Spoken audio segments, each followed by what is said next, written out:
2026-এর বিধানসভা নির্বাচনের আগে নির্বাচন কমিশনের নির্দেশ মেনে 274 নম্বর গলসি এসসি বিধানসভা কেন্দ্রে তৃণমূল কংগ্রেসের প্রার্থী অলোক কুমার মাঝির বিরুদ্ধে থাকা ফৌজদারি মামলার তথ্য প্রকাশ করা হয়েছে।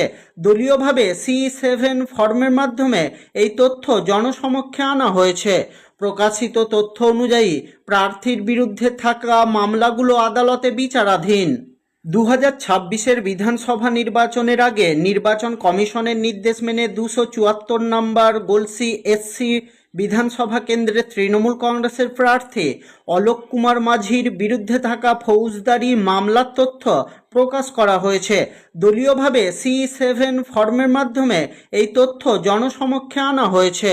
প্রকাশিত তথ্য অনুযায়ী প্রার্থীর বিরুদ্ধে থাকা মামলাগুলো আদালতে বিচারাধীন।